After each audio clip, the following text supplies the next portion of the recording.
বোমা ফাটালো Washington post.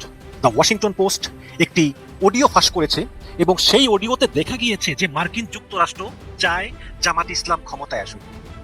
এবং এই রিপোর্টটা কারা ফাঁস করেছে, কি উদ্দেশ্য, এই সব নিয়ে চুলচেরা বিশ্লেষণ করব।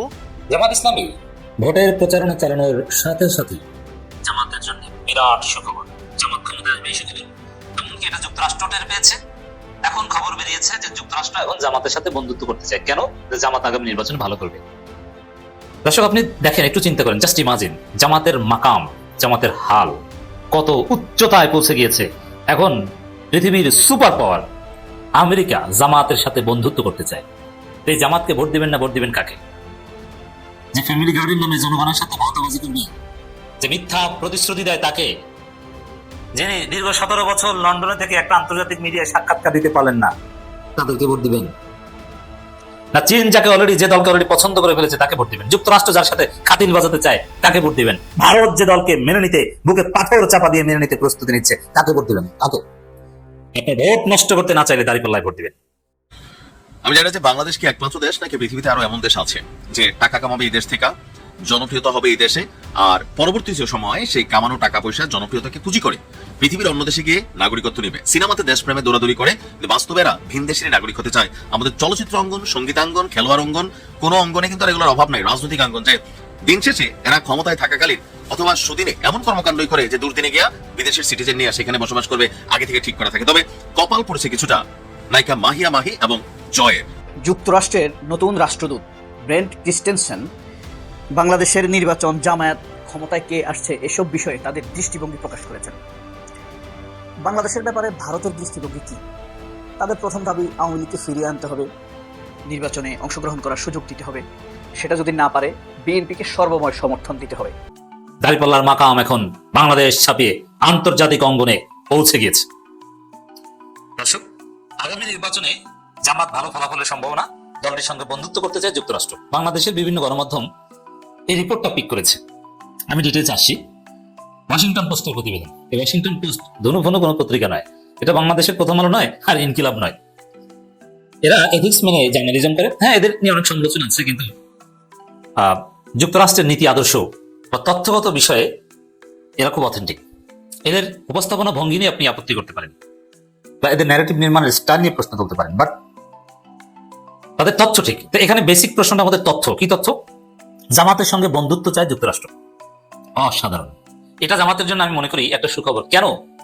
একসময় ইউরোপীয় ইউনিয়ন জামাতকে নাক ছিটকাইত, ভারত তো জামাতকে এখনো নাক ছিটকায়, কিন্তু ভারতের পররাষ্ট্র মন্ত্রণালয় বলেছে নিয়মিত ব্রিফিং এ জামাতের সাথে আমাদের যোগাযোগ আছে।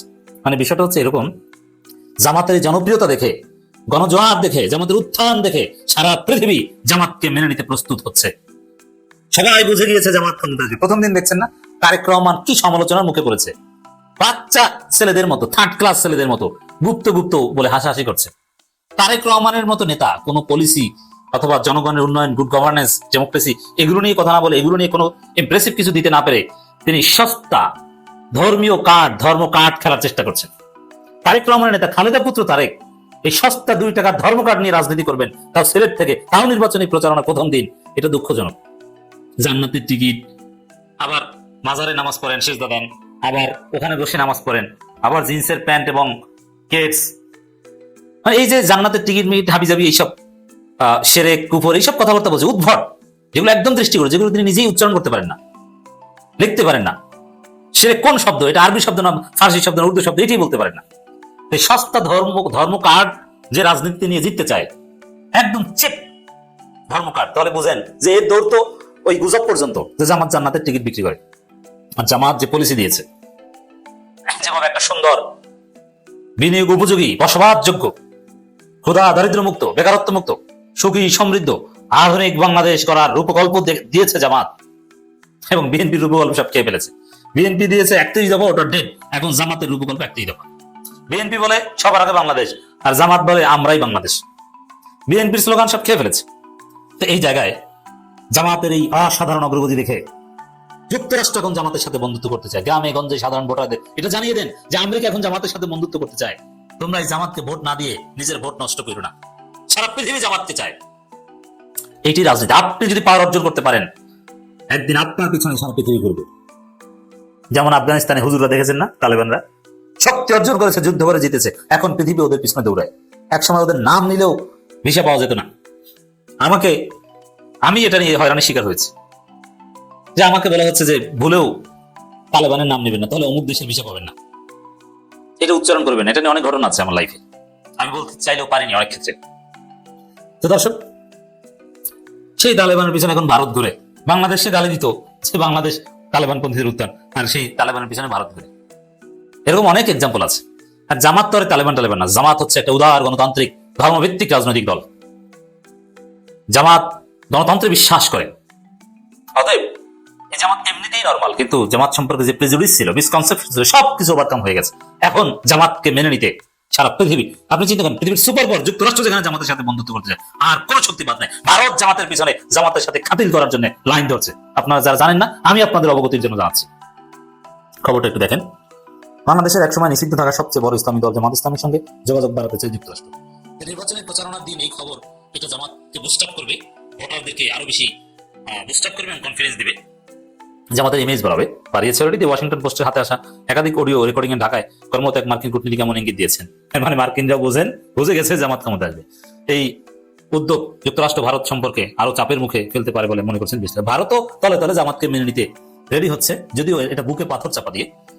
রেকর্ডিংগুলোতে উঠে এসেছে আগামী মাসের নির্বাচনে জামাত ইসলামী তাদের ইতিহাসের সেরা ফল পেতে পারে। ওই ছাত্র সংসদ নির্বাচনের মতোই বলা জাতীয় নির্বাচন। অতএব যারা ছাত্রদলকে ভোট দিয়েছিলেন না বুঝে, এবার জাতীয় নির্বাচনে এইসব ধানের শীষ টানের শীষকে দিয়ে না। ধানের শীষ চিটা, ওর ভিতরে কোনো চাউল নাই। ওই চাউল বিএনপি বিক্রি করে খেয়ে ফেলেছে। চান্দাবাজরা ধানের শীষের ধান খেয়ে এখন চিটা বানিয়ে ফেলেছে। ওই ধানের ধারে কাছেও যায় না। যুক্তরাষ্ট্র বলছে জামাত ইতিহাসে সেরা ফল পাবে। এই জন্য দলের সঙ্গে যুক্তরাষ্ট্রের কূটনীতিকরা সম্পৃক্ততা বাড়ানোর কথা ভাবছে। বাংলাদেশের রাজনীতিতে জামাত ইসলামী একাধিকবার নিষিদ্ধ হয়েছে। সাবেক প্রধানমন্ত্রী শেখ হাসিনা আমলে সর্বশেষ নিষিদ্ধ হয়েছিলেন। ওইটাই ছিল জামাতের জন্য রহমত, যে আল্লাহ ক্ষমতায় নিবেন। এই জন্য ওই সময় নিষিদ্ধের মাধ্যমে জামাতকে সবচেয়ে হিট সংগঠনে পরিণত করেছে। জামাত ইসলাম ঐতিহ্যগত সরিয়ে ভিত্তিক আরো নানান বিষয় এই রিপোর্টে, দীর্ঘ রিপোর্ট ওয়াশিংটন পোস্টের, অনেক কিছু উঠে এসেছে। সব কথা সার কথা একটাই, জামাত নির্বাচনে জিততে পারে, এটা তারা বুঝতে পেরেছে। অতএব জামাতের সাথে খাতিল বাজাও। জামাত এটা একটা বিরাট খবর, জামাতের একটা অ্যাচিভমেন্ট। অতএব পৃথিবীকে জানিয়ে দিতে চাই, জামাতকে ভোট দেওয়া ছাড়া আপনার ভোট নষ্ট হবে। এখন কিভাবে কপাল খুলল নায়িকা মাহিয়া মাহি? তিনি বেসিক্যালি আওয়ামী লীগের পক্ষ থেকে বাংলাদেশে নির্বাচন করার চেষ্টা করেছেন এবং কি বিএনপিকে নিয়ে কবিতাও বানাইছিলেন, যে বিএনপি খাম্বালারে আর না, মানে অনেক ধরনের বক্তব্য দিয়েছিলেন। তো সরকার পতনের পর আস্তে ধীরে বাংলাদেশ ছেড়ে চলে গেছেন এবং কি শাহরিয়ার নাজিম জয় তিনিও বাংলাদেশ ছেড়ে চলে গেছেন। যাওয়ার পরে সেখানে দীর্ঘদিন যাবত বসবাস করে যুক্তরাষ্ট্রের নাগরিক হওয়ার জন্য তারা চেষ্টা করছিলেন, কিন্তু সেই লক্ষ্য সামনে রেখে যুক্তরাষ্ট্র সরকারের কাছে গ্রিন কার্ডের জন্য আবেদন করেছিলেন এই দুই তারকা। বিশ্বস্ত সূত্রগুলো বলছে সর্বশেষ দফায় যুক্তরাষ্ট্রের ট্রাম্পের হঠাৎ করে যে অভিবাসন নীতিতে ব্যাপক পরিবর্তন, সেই অভিবাসন কর্তৃপক্ষ তাদের আবেদন অনুমোদন দেয়নি, অর্থাৎ তাদেরকে দেশে চলে আসতে হবে। প্রয়োজনীয় কাগজপত্র এবং আবেদন সংক্রান্ত কিছু বিষয়ে পুরোপুরি সন্তুষ্ট হতে না পারায় যুক্তরাষ্ট্র ইমিগ্রেশন তাদেরকে মার্কিন যুক্তরাষ্ট্রের নাগরিকত্ব দিচ্ছে না। সূত্র বলছে যে ব্যক্তিগত এবং পারিবারিক জীবনে নতুন অধ্যায় শুরু করতেই যুক্তরাষ্ট্রে স্থায়ী হওয়ার ভাবনা ছিল মাহিয়া মাহি এবং জয়ের।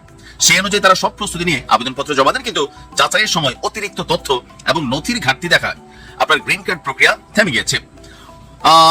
এখানে তারা বলছে যে দুজনের একটা বক্তব্য, যে সাম্প্রতিক সময় যুক্তরাষ্ট্রের অভিবাসন নীতিতে বেশ কড়াকড়ি আরোপ করা হয়েছে। আর এখানে যা চাওয়া হয়েছিল তো সেই তুলনায় বাড়তি তথ্য, বাঙালি তো দুই এক লাইন একটু বাড়তি তথ্য দিবেই।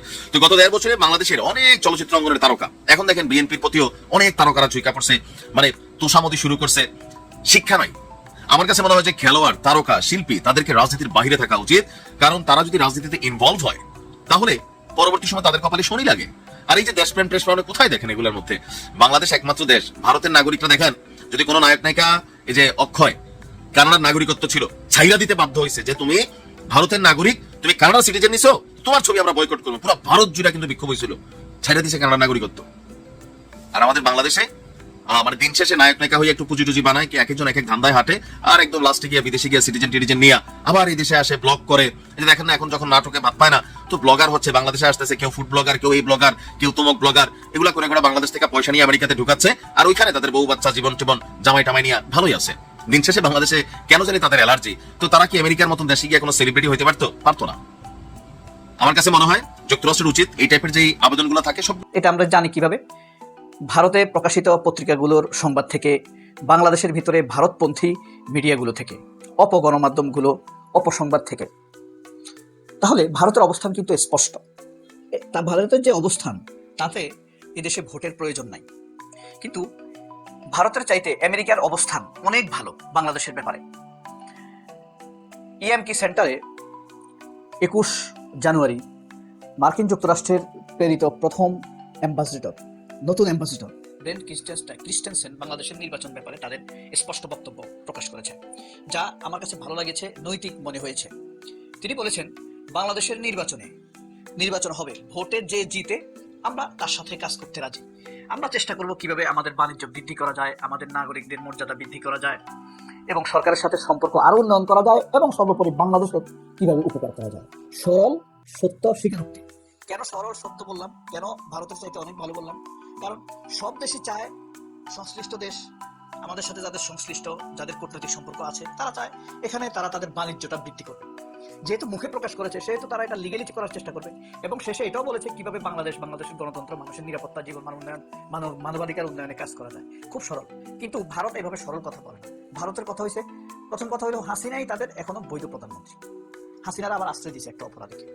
আবার বলতেছে তাদেরকে নির্বাচনে অংশগ্রহণ করার সুযোগ দিতে হবে।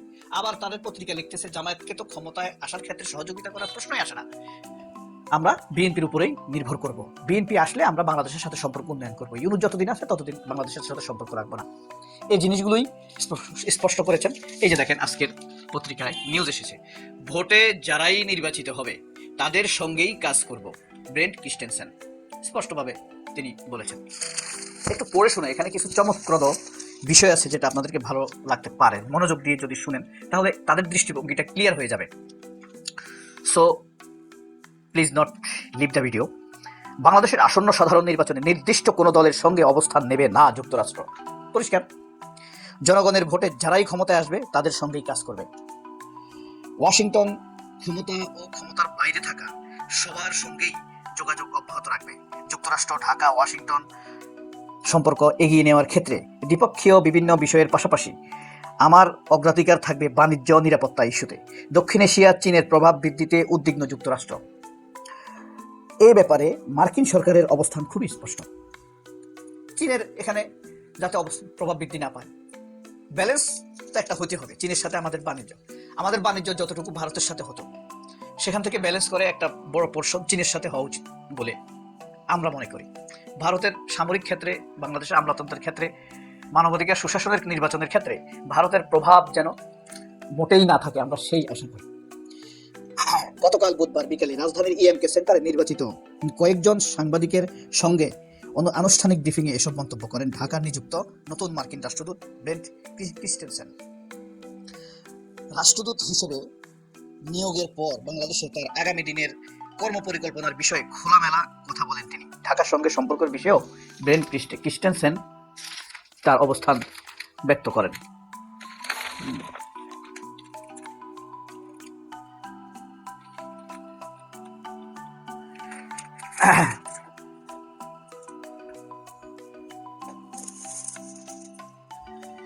এখানে কোন নির্বাচনী দল, প্রশাসন, কোনো কিছুর উপরে আমাদের প্রভাব থাকবে না। ক্রিস্টেনসেন আরো বলেন, বাংলাদেশে আমার দীর্ঘ স্মৃতি অভিজ্ঞতা রয়েছে। আমি 2005 সাল থেকে 7 সাল পর্যন্ত মার্কিন দূতাবাসে ডেস্ক অফিসার হিসেবে কাজ করেছি। অর্থাৎ এখন থেকে 20 বছর আগে ব্রেন্ট ক্রিস্টেনসেন বাংলাদেশের ডেস্ক অফিসার হিসেবে কাজ করেছেন। বিএনপি সরকার, 1-11 তত্ত্বাবধায়ক সরকার এবং আওয়ামী লীগ সরকারের সঙ্গে কাজ করার অভিজ্ঞতা আমার রয়েছে, আর এখন অন্তর্বর্তী সরকারের সঙ্গে, অর্থাৎ সেই 111-এর সময়ে এবং বিএনপির কিছু সময় বিএনপির সাথে তিনি কাজ করেছেন। বিএনপির উপরে তিনি কিছুটা বিরক্ত, সেটাই প্রকাশ করেছেন। অর্থাৎ তিনি জামায়াতের প্রতি প্লিজড। এই জিনিসটি উল্লেখ না করলেও তার বক্তব্য থেকে বোঝা যায়, কারণ এই জিনিসটি উল্লেখ না করলেও তিনি পারতেন। তিনি বলেছেন যে আমি বিএনপি শাসন দেখেছি, 2005 সাল থেকে 7 সাল পর্যন্ত এখানে কাজ করেছি। বিএনপি শাসনও দেখেছে, 111-এর সরকারও দেখেছে।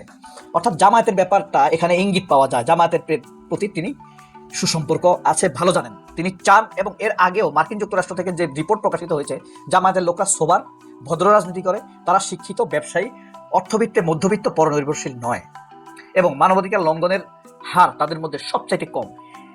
24 সালের জুলাই মাসে এরকম একটি রিপোর্ট মার্কিন যুক্তরাষ্ট্রের পররাষ্ট্র দপ্তর থেকে প্রকাশিত হয়েছে। রাষ্ট্রদূত বলেন, ফেব্রুয়ারিতে যে সরকার নির্বাচিত হোক না কেন, তাদের সঙ্গে কাজ করার জন্য অধীর আগ্রহে অপেক্ষা করছি আমি। আশা করি এখন যে সম্পর্ক আছে সেই সম্পর্ক আমরা এগিয়ে নিতে পারবো। খুবই চমৎকার বক্তব্য দিয়েছেন তিনি। একটি গুরুত্বপূর্ণ বিষয় তুলে ধরে তিনি বলেন, যুক্তরাষ্ট্র বাংলাদেশের নির্বাচনে কোনো পক্ষ নেবে না, এটি বাংলাদেশের জনগণের সার্বভৌম অধিকার। তারা বাংলাদেশ নির্বাচনে গিয়ে ভোট দেবে নতুন সরকার গঠনের জন্য, এটি কেবল বাংলাদেশের জনগণই ঠিক করবে। এজন্য কোনো দেশের বিষয়ে কোনো দলের বিষয়ে কোনো বক্তব্য নেই। খুবই চমৎকার একটি কথা বলেছেন তিনি।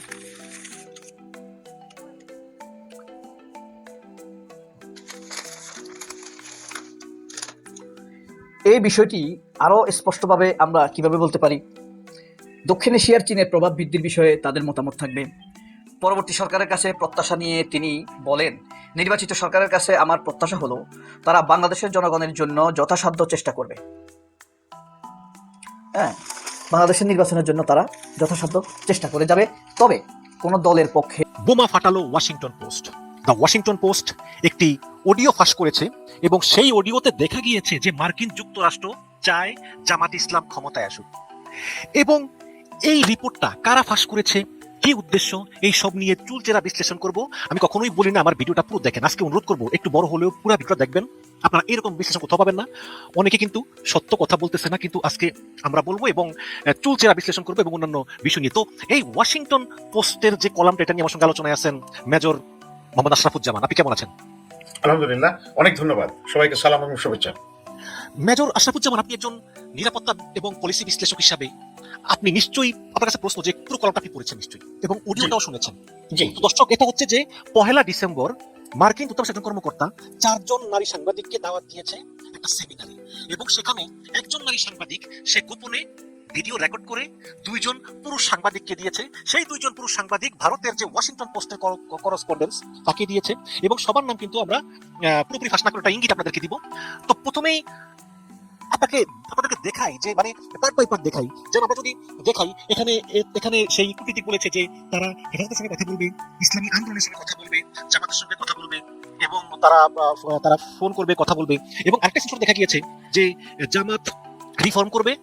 জামাত অলরেডি ঢাকা ইউনিভার্সিটিতে জয়লাভ করেছে, এবং সাংবাদিকরা বলতেছে যে তোমরা কি তার সঙ্গে কথা বলতে পারো, তোমরা কি তোমাদের শোতে তাদেরকে ডাকতে পারো। I mean, we are just looking for ways to engage, to talk to the people, but the Bangladeshi people are one who decided to shift. মানে তারা কথা বলতে চায়। এবং আরেকটা স্ক্রিনশট, এগুলো ওয়াশিংটন পোস্ট থেকে নেওয়া, এখানে লিখেছে যে বাংলাদেশি পিপল তারা ইসলামের দিকে ঝুঁকতেছে এবং নেক্সট ইলেকশনে জামাত জয় লাভ করতে পারে। আর যদি তা নাও হয়, বিএনপি ক্ষমতা আসে, তাহলেও সমস্যা নেই, কারণ বিএনপি কিছুদিনের ভিতরেই তাদের অভ্যন্তরীণ দুর্নীতির কারণে তারা নিজেরাই তারা বিলুপ্ত হয়ে যাবে। এটা এই গোপন কনভারসেশনে ফাঁস হয়েছে, যেটা মার্কিন কূটনীতিক বলতেছেন। এবং এখানে বলতেছে যে Jamaat Islam, they are not stupid, they are not crazy. তারা মানে মহিলাদের মানে ইয়ে করবে না, মহিলাদের বিষয়ে তারা শরিয়া আইন চালু করবে না, তারা এনগেজ করতেছে এবং আমরা এনগেজ করতেছি ইত্যাদি। এখন আপনার কাছে আমার প্রশ্ন যে হঠাৎ করে মার্কিন যুক্তরাষ্ট্রের মতো একটি শক্তিধর দেশ, তারা যে জামাতকে অনেকে বলে মৌলবাদী, অনেকে বলে ইসলামিক কট্টরপন্থী, সেই আমেরিকা যেখানে জাস্ট কিছুদিন আগে মুসলিম ব্রাদারহুডকে নিষিদ্ধ করলো, সেই আমেরিকা আবার মুসলিম ব্রাদারহুডের মতো আরেকটা ইসলামী দলকে কেন চায় ক্ষমতায় আসুক। এবং তারা ওপেন বলতেছে যে বিএনপি ক্ষমতা এলে তারা নিজেদের দুর্নীতি শেষ হয়ে যাবে। তারা কেন বিএনপিকে দুর্নীতিবাজ দল মনে করতেছে এবং তারা কেন ইসলামিক দল হলেও তারা জামাতকে ক্ষমতায় যায়? আসসালামু আলাইকুম। আপনাকে অনেক মোবারকবাদ। খুব প্রাসঙ্গিক একটা বিষয় আনছেন, বিশেষ করে ভোটের আগে। আপনাকে এই উত্তর দেওয়ার আগে কয়েকটা দৃশ্যপট আমি আপনাদের সামনে তুলে ধরব। প্লিজ। যে বাংলাদেশ আওয়ামী লীগ যেটা এবার নির্বাচনে অংশগ্রহণ করতে পারছে না, তাদের যখন শুরু হয়, আমি কিছু আগে শুনলাম যে এই দলের মহাসচিব ছিলেন মরহুম শামসুল হক। উনি বলেছিলেন যে যেহেতু মুসলিম লীগের পরিবর্তন ভেঙে এসে এই দলটা হয়েছিল, সুতরাং সেই সময় ইসলামিক ফরওয়ার্ডটা অনেক বেশি সক্রিয় ছিল। তিনি বলছিলেন যে এই দল ইসলাম থেকে বিচ্যুত হবে না এবং ইসলামকে আপনার ইসলামিক শাসনের লক্ষ্যে তারা কাজ করবে। কিন্তু আপনি দেখছেন সেই আওয়ামী লীগ সময়ের ব্যবধানে কি হয়েছে। তো হচ্ছে কি, রাজনীতিতে আজকে যে অবস্থা, আগামীকালের সেই অবস্থা পরিবর্তন হতে পারে। এটা গেল 1 নম্বর।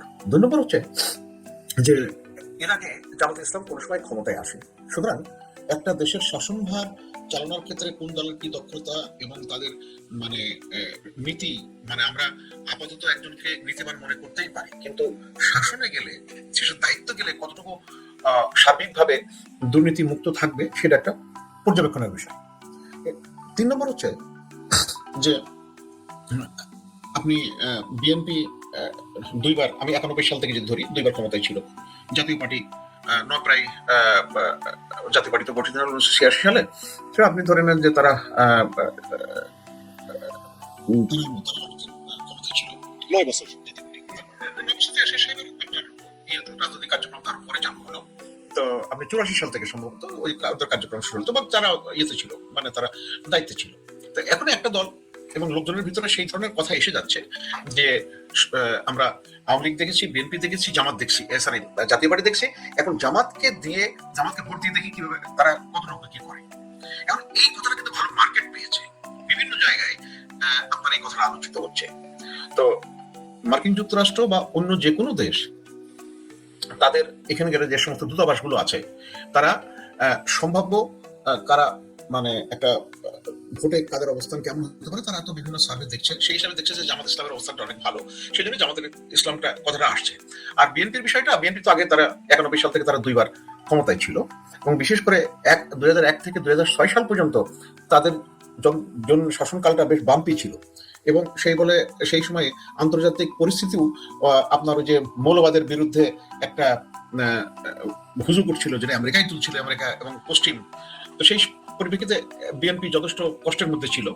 আর এখানে সর্বসময় মনে রাখতে হবে যে আমাদের দেশের আভ্যন্তরীণ বিষয়ে ভারত অত্যন্ত বেশি সক্রিয়, এবং সেটা তাদের সক্রিয়তার মাত্রাটা আরো বেশি বৃদ্ধি পেয়েছে আপনার এই যে গত 15 বছর 8 মাস যে আওয়ামী শাসন ছিল, সেই সময়ের মধ্যে তাদের শিকড়টা অনেক গভীরে প্রথিত হয়েছে, এবং অনেক লোক চলে গেল, তাদের অনেক লোক এখানে রয়ে গেছে, প্রশাসনে রয়ে গেছে। সেই ভারত নিয়ে আমি একটু আলাদা আলোচনা করতে চাই আপনার সঙ্গে, আমি হয়তো আসবো, কিন্তু এখানে যদি আমি আরেকটা স্ক্রিনশট দেখাই, যে এখানে কূটনীতিক বলেছে যে we will make exceedingly clear to them what will happen, the European will make it exceedingly clear to them as well। তার মানে এখানে শুধু আমেরিকা না, এখানে ইউরোপিয়ান ইউনিয়নও কিন্তু তাদের সঙ্গে একসঙ্গে কাজ করতেছে। তার মানে শুধু আমেরিকা না, ইউরোপিয়ান ইউনিয়নও চায় জামাত ক্ষমতায় আসুক, এবং তাদের খুব একটা মানে আত্মবিশ্বাস যে জামাত ক্ষমতা এলে তারা শরিয়া আইন চালু করবে না। এখানে কি লিখেছে যে Jamaat, I don't believe Jamaat can impose sharia. I was talking to somebody, তারা বলতেছে যে শরিয়া আইন চালু করবে না, এবং বলতেছে শরিয়া আইন যদি চালু করে তাহলে 100% ট্যারিফ ঘোষণা করবে। এবং আরো বলেছে যে আপনার পোশাক রপ্তানি আরএনজি সেক্টর এগুলা বাধাগ্রস্ত হবে। সুতরাং আমি মনে করি because they are too many university educated, তারা লিখেছে যে জামাত ইসলাম শরিয়া আইন চালু করবে না, তারা প্রচলিত আইনে চলবে, কারণ তারা ইউনিভার্সিটি এডুকেটেড। তো এই যে এরকম একটা এই যে মানে জামাতের প্রতি বিশ্বাস, তার মানে কি এটা যে আমেরিকার সঙ্গে জামাতের খুব ডিপলি ক্লোজ একটা যোগাযোগ আছে? আমি এই বিষয়টাকে এইভাবে দেখি যে জামাত তো একটা দল যেটা নির্বাচন করেছে, এবং 2001-এর পরিপ্রেক্ষিতে তাদের অবস্থানটা একটু দুর্বল হয়ে গেছিল, এবং জামাতকে হেয় করার জন্য আপনি খেয়াল করে দেখেন অত্যন্ত প্রাসঙ্গিক একটা বিষয় আমরা প্রায় ভুলে যাই। 71-এর আমাদের স্বাধীনতা যুদ্ধের সময় আপনি দেখেন অনেকগুলো দল কিন্তু আজকে তাদের অস্তিত্ব নাই, যেমন মুসলিম লীগ, তারপর হচ্ছে নেজামে ইসলাম। তো এই দলগুলো ওই সময় বেশ সক্রিয় ছিল, কিন্তু আস্তে আস্তে পাকিস্তান ডেমোক্রেটিক পার্টি পিডিপি, তো সেইগুলোর অস্তিত্ব এখন নাই, বা অন্য ফর্মে অন্য রূপান্তর হয়েছে হয়তো কিছুটা, আর সেই লোকগুলো নাই। তো এখন জামাত ইসলাম একটা শক্ত রাজনৈতিক অবস্থানে চলে গেছে। এখানে আরেকটা প্রাসঙ্গিক তথ্য দেওয়া দরকার যে উপমহাদেশে কোথাও জামাতের কিন্তু খুব ভালো ফিল্ড নেই, পাকিস্তানেও তাদের ফিল্ড শক্ত না, কয়টা সিট পায় আপনার, আর ভারতে তো নাই। সব মিলে কিন্তু জামাত বাংলাদেশে তাদের অবস্থানটা এমন ভাবে উপস্থাপন করেছে যে সেটা জনমানুষের কাছে পৌঁছাতে পেরেছে, এবং তাদের কিছু মানে অনেক জায়গায় তাদের শক্ত অবস্থান আছে, আর বাকি সুইং ভোটারদেরকে তারা এখন বেশ ভালো টানতে পারছে বলে মনে হচ্ছে, বিভিন্ন কারণ ভোট এখনো হয়নি। তো এইটা বিবেচনায় রেখে এই যে মার্কিন দূতাবাস তথা পশ্চিমের দেশগুলো তারা এইভাবে জামাতের সাথে যোগাযোগ রাখছে, এবং সেই এখানে আমরা যদি পুরো অডিওটা দেখি, সেখানে কিন্তু ইউনূসের ভূয়সী প্রশংসা করা হয়েছে। যেমন এখানে লিখেছে যে ইউনূস তারেকের সঙ্গে বৈঠক করেছে, প্রশংসা করা হয়েছে। আবার বলা হয়েছে যে শেখ হাসিনার যেই বিচার, সেই আন্তর্জাতিক অপরাধ ট্রাইব্যুনালে এটা শেখ হাসিনা যখন জামাতে বিচার করেছে তখন কিন্তু সেই বিচার সুষ্ঠু হয়নি, কিন্তু এই মার্কিন কূটনীতিক বলতেছেন ফাঁস হওয়া অডিওতে যে বর্তমান বিচার সুষ্ঠু হয়েছে, এবং ইউনূস ক্ষমতা থাকতে থাকতেই শেখ হাসিনার বিরুদ্ধে রায় দেখে যেতে পেরেছেন, যেটা ইউনূসের ম্যান্ডেটে ছিল। ম্যান্ডেটে ছিল, এবং আরো বলতেছে যে হাসিনার বিচারটা সঠিক হয়েছে। এটা কিন্তু আমেরিকা বলতেছে, যদিও বিচার নিয়ে সমালোচনা আছে যে জাতিসংঘ বলছে যে শেখ হাসিনার অ্যাবসেন্সে বিচার করা যাবে না, মৃত্যুদণ্ড দেওয়া যাবে না। আবার এই কূটনীতিক বলতেছে যে এই বিচারটা কিন্তু সঠিক হয়েছে। তার মানে এটা কি জাতিসংঘের সঙ্গে একটা কন্ট্রাডিক্টরি করে।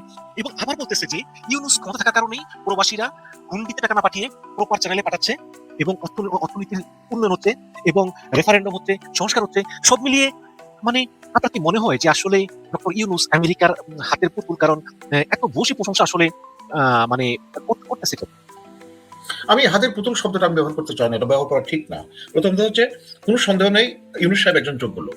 2 নম্বর হচ্ছে উনি একজন অর্থনীতিবিদ। 3 নম্বর হচ্ছে উনি যেহেতু গ্রামীণ ব্যাংকের এমডি ছিলেন, সো এই দেশের ম্যাক্রো লেভেল এবং মাইক্রো লেভেলের যে ইকোনমিক যে চ্যালেঞ্জগুলো, এটা অন্য অনেক রাষ্ট্রপ্রধানের থেকে উনি অনেক ভালো জানেন। সুতরাং ইউনুস সাহেব আসলেই অনেক কঠিন কাজ করেছে, এবং যেখানে আমরা আমাদের সামান্য যদি মতভেদ হয় তখনই আমরা বিরোধিতা শুরু করি। আর স্বার্থের দ্বন্দ্ব যদি হয় সেখানে রাইট আর রং প্রশ্ন না, আমার স্বার্থ হানি হয়েছে এটাই বড় কথা, এবং সেই ক্ষেত্রে আমরা শত্রুতার চরম পর্যায়ে যেতে পারি। তো ইউনুস সাহেব এই জনগোষ্ঠীর একটা ক্রান্তিকালে দায়িত্ব নিয়েছেন। উনি তো ইচ্ছা করে দায়িত্ব নেন নাই, ওনাকে আহ্বান করা হয়েছে এবং এটাকে স্থিতিশীল করার জন্য। আপনাকে এই জায়গায় একটা জিনিস মনে রাখার অনুরোধ করছি যে উনি যখন দেশের দায়িত্ব নেন আজ থেকে 17 মাস আগে, তখন দেশের অর্থনৈতিক অবস্থা কত দুর্বল ছিল, কত নাজুক ছিল। সে অবস্থা থেকে মোটামুটি একটা পর্যায়ে স্থিতিশীলতা আনতে পেরেছেন। তবে এই স্থিতিশীলতা আরো ভালো পর্যায়ে যেতে পারতো যদি রাজনৈতিক দলগুলো তাকে পূর্ণ সহযোগিতা করতো। রাইট, এখানে আর একটা তথ্য দিয়ে রাখি দর্শকদের মূল্যায়নের সুবিধার্থে। আপনি দেখেন 2024-এর 7ই আগস্ট বিএনপি একটা বড় সমাবেশ করে, পরে 3 মাসের মধ্যে নির্বাচন চায়। তখন কিন্তু কোনো সরকার ছিল না দেশে, শুধু প্রেসিডেন্ট ছিল, এবং আর বাকি আর সেনাবাহিনী তখন স্থিতিশীল ছিল, তারা দায়িত্ব পালন করছিল। বাকি সিভিল প্রশাসন সব তো হজবরল অবস্থা। তো তার মধ্যে কিন্তু তারা চেয়েছিল 3 মাসের মধ্যে নির্বাচন, এরপরে 1 বছরের মধ্যে নির্বাচন, তারপরে 1.5 বছরের মধ্যে নির্বাচন। এবং আমাদের এখানে যেটা হয়, আপনি দেখছেন যে জনাব তারেক রহমানকে পায়ে সালাম করার জন্য একজন গিয়েছিল, উনি উঠাই দিয়েছিলেন। আমি এটাকে সাধুবাদ জানাই যে উনি এই ধরনের ব্যক্তি পূজাকে একটু দূরে রাখার চেষ্টা করেছেন। জি, আর এর আগে জি জি জি জি এটা বলতে দিতে হবে একটু, এটা খুব গুরুত্বপূর্ণ। তো এখন যেখানে তো মনে করেন যে যখনই নির্বাচনের কথা বারবার বলা হচ্ছে, তখন এই সরকারের যারা সরকারি কর্মকর্তা কর্মচারী আছে তারা মনে করলো, আরে এ তো তাহলে এই সরকার কয়দিন আছে তা ঠিক নাই, সুতরাং ওই যে যারা আসবে তাদের সাথে লাইন আপ করবে। এইটা করতে গিয়ে প্রশাসনের এই 1.5 বছরের যতটুকু উন্নতি হওয়ার কথা ছিল সেটা হয় নাই, এবং প্রফেসর ইউনূসের সরকারের যে অ্যাচিভমেন্ট সেটা আরো বেশি হতে পারতো। এই যে আপনি আজকে গত 2 দিন ধরে আসছে যে চিটাগাং পোর্টে এ যাবৎকালের সর্ববৃহৎ রাজস্ব আহরণ হয়েছে। জি জি, আমার মনে হয় এটাই আমেরিকা বুঝতে পেরেছে, এবং এর জন্য তারা ডক্টর ইউনূসের বসে প্রশংসা করেছে। এবং দ্য ওয়াশিংটন পোস্ট যে কলামটা লিখেছে, যদিও মার্কিন কূটনীতিক ভারত নিয়ে কোনো কথা বলেননি, কিন্তু ওয়াশিংটন পোস্ট আটলান্টিক কাউন্সিলের দক্ষিণ এশিয়া বিষয়ক সিনিয়র ফেলো মাইকেল কুগলম্যান এটা বলেছে। কুগলম্যান বলেছেন যে জামাত ইসলামের প্রতি আমেরিকানদের আকৃষ্টতা আমেরিকা এবং ভারতের মধ্যে নতুন ফাটল তৈরি করতে পারে। পাকিস্তানের সঙ্গে ভারতের সাম্প্রতিক সংঘাত, রাশিয়ার তেল ক্রয়, আমেরিকার সঙ্গে অসমাপ্ত বাণিজ্য চুক্তি, এবং অনেক ভারতীয় পণ্যের উপর মার্কিন শুল্ক আরোপের কারণে ইতিমধ্যেই 2 দেশের সম্পর্ক শেষ। বাংলাদেশে ভারতের সবচেয়ে বড় ভয় হচ্ছে জামায়াত। তো এটাকে তারা নিরাপত্তার জন্য হুমকি হিসাবে দেখে। আপনি কি আসলেই মনে করেন যে না, আমি এটা মনে করি না, আমি এটা মনে করি না, কারণ আমি বলি শুনেন, এই জামাতকে নিয়ে জুজুর ভয় এই ভারত দেখাবেই। কারণ এখন পর্যন্ত আমরা যতটুকু দেখতে পাচ্ছি, দেখেন আমরা এই দেশের মানুষের প্রেক্ষাপটে, মন মানসিকতার প্রেক্ষাপটে আমাদের বিচার করতে, আমরা বিদেশ থেকে আমদানি করে আমাদের প্রশাসক নিয়োগ করতে পারবো না, আমাদের প্রতিনিধি বানাতে পারবো না। তো এই জনপদের মানুষের মানে খুব দ্রুতই তাদের কিবলা বদলায়। কিন্তু জামাত ইসলাম মোটামুটি তাদের যেমন তারা 2006 সালে 2001 থেকে 6 সালে বিএনপি অ্যালায়েন্সের যে 2টা মন্ত্রণালয় ছিল, এই 2টো মন্ত্রণালয়ের কোনো বদনাম কিন্তু মানে দুর্নীতির কথা শোনা যায় নাই, বা মন্ত্রীরা দুর্নীতির সাথে জড়িত এরকম কোনো তথ্য কিন্তু কেউ এ যাবৎ প্রমাণ করে নাই। সে আওয়ামী লীগ অনেক চেষ্টা করেছে, এবং পরবর্তীতে বিএনপি এখন যে অবস্থায় আছে তারাও এই বিষয়গুলো নিয়ে তারা জামান বাংলাদেশে জামাতের উত্থান নিয়ে কিন্তু ভারতের দুশ্চিন্তা আছে। আমি সেটা আসছি একটু দয়া করে একটু এগুলো আমি সেটাই আসছি। তো একটা দলের তারা 2টা মন্ত্রণালয়ের দায়িত্ব ছিল, এবং এগ্রিকালচার মিনিস্ট্রি এবং ইন্ডাস্ট্রি মিনিস্ট্রি মানে শিল্প মন্ত্রণালয় এবং কৃষি মন্ত্রণালয়ের মতো এত গুরুত্বপূর্ণ দুটো মন্ত্রণালয়ের দায়িত্ব ছিল, এবং যেখানে সাধারণত আপনার মনে আছে শিল্প মন্ত্রণালয়ের পাট মন্ত্রণালয়ের দায়িত্ব থাকা অবস্থায় এই যে কাদের সিদ্দিকী সাহেবের ভাই লতিফ সিদ্দিকী লতিফ সিদ্দিকী, উনি ওই যে কোন একটা শিল্প গোষ্ঠীকে ওই জমি লিজ দিয়েছেন বা বিক্রি করে দিয়েছেন এরকম কিছু, কিন্তু জামাতের কোনো কিছু নাই। এবং আপনি অবাক হবেন, আমাকে একজন খুব সরকারের দায়িত্বশীল ব্যক্তি আমাকে একটা কথা বলেছিলেন, এই জিনিসটা একটু দয়া করে ভালো করে শুনবেন। কোন সরকারের মানে না, বিভিন্ন সময়ে সরকারের ছিলেন, বিভিন্ন সময় সরকারের ছিলেন। তো জামাতের এই যে মতিউর রহমান নিজামী সাহেবের ওনার একজন উনি যখন শিল্প মন্ত্রণালয়ের দায়িত্বপ্রাপ্ত হলেন, তখন ওনার একজন সচিব ছিলেন, উনি হচ্ছে হিন্দু, আমার নামটা ঠিক এই মুহূর্তে মনে আসছে না। তো ভদ্রলোক মনে করছে জামাত ইসলামের নিজামী সাহেব এই মন্ত্রণালয়